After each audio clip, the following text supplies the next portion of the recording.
शाम का समय था। गोपी अपनी माँ के साथ अपने झोपड़े में ही बैठी थी। बाहर मूसलाधार बारिश हो रही थी। माँ, और कितनी देर लगेगी? मुझे बहुत भूख लगी है माँ।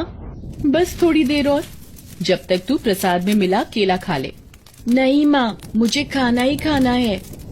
ये सुनकर कमला का गला भर आया। आज 2 दिन से माँ बेटी ने कुछ नहीं खाया था। बेटी को भूख से तड़पता देख कमला पड़ोसियों से मुट्ठी भर चावल मांग कर लाई थी। वही पका रही थी। हे भगवान, पिछले साल सूखे की वजह से केले की सारी फसल तबाह हो गई थी और इस साल अंकुर निकलते ही इतनी मूसलाधार बारिश हुई कि सारी खेती बह गई। और कितनी परीक्षा भगवान। अभी वो चावल उतार कर गोपी को खिला ही रही थी कि बाहर दरवाजे पर कुछ आवाज हुई।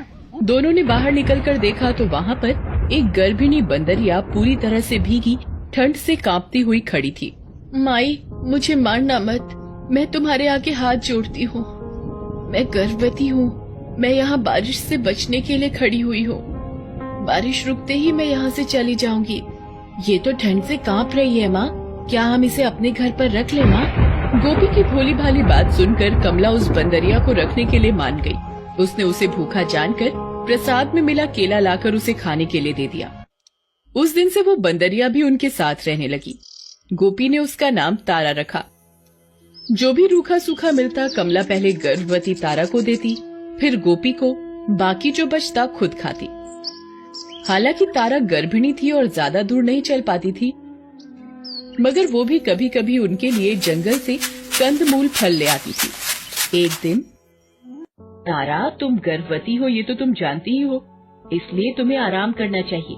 अगर तुम्हें और तुम्हारे बच्चे को कुछ हो गया तो मैं भगवान को क्या मुंह दिखाऊंगी? नहीं, ऐसा मत कहो। तुमने तो मेरे और मेरे बच्चे के ऊपर उपकार किया है। मैं तो इस उपकार के बदले तुम्हारी कुछ सहायता करना चाहती हूँ। हाँ माँ, देखो तो ये तारा हमारी कितनी अच्छी तरह से देखभाल करती है। ये तो आप लोगों का हमारे ऊपर कर्ज है, जिसके लिए हम दोनों हमेशा आभारी रहेंगे और ऐसे ही सेवा करते रहेंगे। कमला की हालत किसी से छुपी नहीं थी। एक दिन ऐसा भी आया जब उसके पास कुछ नहीं बचा था। माँ, मुझे बहुत भूख लगी है, कुछ खाने को दो ना माँ। कमला की आंखें भर आईं। घर में अनाज का एक दाना भी नहीं था। तारा और गोपी उसे बड़ी आस भरी आंखों से देख रहे थे कि वो उन्हें कुछ खाने को देगी। तुम दोनों थोड़ी देर रुको, मैं अभी कुछ लेकर आती हूँ। इतना कहकर कमला वहाँ से निकल गई। तारा और गोपी घर पर उसका इंतजार करने लगी। तारा को गए 2 घंटे से ऊपर हो गए थे। तारा, माँ अभी तक नहीं आई, मुझे बहुत भूख लगी है, चलो ना कुछ खाने को ढूंढते हैं। ठीक है, चलो। इतना कहकर तारा और गोपी घर से निकल पड़ते हैं। काफी देर चलते रहने और लोगों से मांगने के बाद भी उन्हें कोई खाना नहीं देता है। फिर दोनों हनुमान जी के एक मंदिर के पास पहुँचती हैं। भूख से परेशान अबोध तारा और गोपी वहाँ से एक अमरूद उठा लेते हैं। तभी मंदिर के पुजारी की उन पर नजर पड़ती है। ए लड़की, ये क्या किया? भगवान के प्रसाद को दूषित कर दिया और गंदे जानवर को भी लेती आई। चलो निकलो यहाँ से, निकलो। बाबा जी, एक फल ले जाने दीजिए, बहुत भूख लगी है। मैंने कहा ना, कुछ नहीं मिलेगा। और वो उसके हाथ से फल छीन लेता है। तारा और गोपी निराश होकर वहाँ से निकल पड़ते हैं। मंदिर में पूजा फिर से शुरू हो जाती है। अभी थोड़ी ही देर हुई होती है तो पुजारी चिल्लाने लगता है। अरे गजब हो गया, गजब! भगवान की सोने की माला किसी ने चुरा ली। हे भगवान, ये कैसा अनर्थ हो गया? ओहो हो। कौन चुरा सकता है भगवान की माला पुजारी जी? जरूर ये उसी लड़की और उसकी बंदरिया का काम होगा जो अभी थोड़ी देर पहले यहाँ आए थे। ओहो हो। तब तो वे ज्यादा दूर नहीं गए होंगे। चलो चलो, चलकर उन्हें पकड़ते हैं। इतना कहकर वे उन्हें ढूंढने के लिए निकल पड़ते हैं। तारा और गोपी वहीं थोड़ी दूर एक पेड़ के नीचे उदास बैठी थी। लोगों को देखकर दोनों चौंक जाते हैं। लगता है गोपी की पूजा समाप्त हो गई है और ये लोग हमें प्रसाद देने के लिए आ रहे हैं। दोनों खुशी खुशी खड़े हो जाते हैं, मगर उनकी ये खुशी बस थोड़ी देर की थी। भगवान की माला चुराती है, चोटी कहीं की। हमने नहीं चुराई है। झूठ भी बोलती है। ठहर, अभी बताता हूँ तुम लोगों को मैं। इतना कहकर पुजारी उन्हें मारने के लिए एक छड़ी उठाकर गोपी की ओर बढ़ता है। ये देखकर तारा बंदरिया पुजारी पर झपट पड़ती है। पुजारी अपनी छड़ी घुमाकर तारा को दे मारता है। चोट खाकर तारा जमीन पर गिर पड़ती है। हनुमान जी, कहाँ हो आप? अपने भक्तों की लाज बचाने जल्दी आइए। भीड़ जमा देख वहाँ कमला भी आ जाती है। वो अपनी गोपी पर छड़ी बरसते देख उसे बचाने दौड़ पड़ती है। तभी छड़ी चलाते हुए पुजारी का हाथ किसी ने पकड़ लिया और उसे उठाकर वहीं पटक दिया। लोगों ने देखा तो उनकी आंखें फटी की फटी रह गईं। उसके सामने स्वयं हनुमान जी खड़े थे। दुष्ट पापी, माला तूने चुराई और कष्ट मेरे भक्तों को देता है। क्या समझा कि मैं बस पत्थर की मूर्ति भर हूँ? क्या कहना है तुम्हारा इस पर?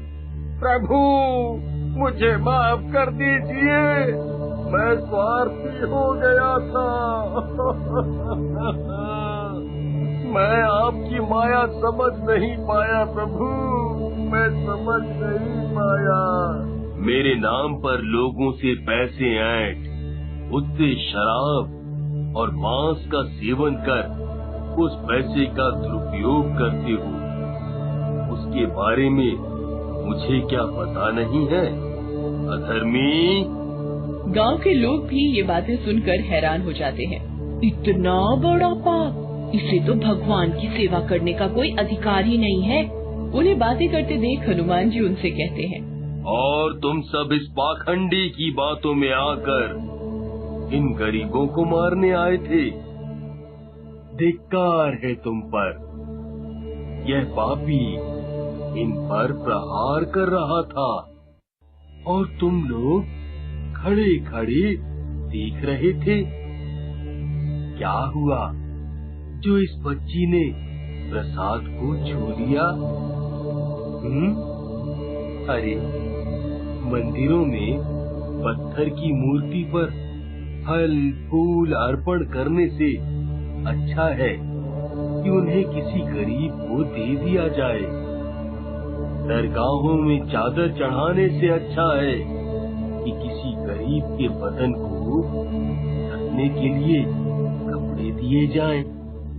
और गिरजाघरों में मोमबत्ती जलाने से अच्छा है कि किसी गरीब के घर में रोशनी की जाए।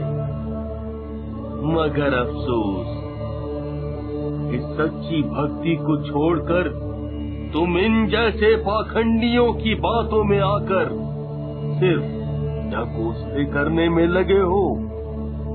सच्ची भक्ति सीखनी है तो मेरी इस भक्त कमला से सीखो। खुद के पास कुछ ना होते हुए भी इसने एक लाचार गर्भिणी बंदरिया को अपने यहाँ आश्रय और सहारा दिया। इतना कहकर हनुमान जी अपने आशीर्वाद से गोपी और तारा की सारी पीड़ा गायब कर देते हैं और वे भले चंगे हो जाते हैं। ये देखकर पुजारी पुनः हनुमान जी से माफी मांगते हुए कहता है, मुझे माफ कर दीजिए प्रभु। आज से मैं भी आपके बताए रास्ते पर चलकर 3 और जरूरतमंद लोगों की सहायता करूंगा। हाँ, यही मेरे लिए तुम सबकी सच्ची भक्ति होगी। तुम सबका कल्याण हो। जय श्री राम। बोलो बजरंग बली की जय। बजरंग बली की जय।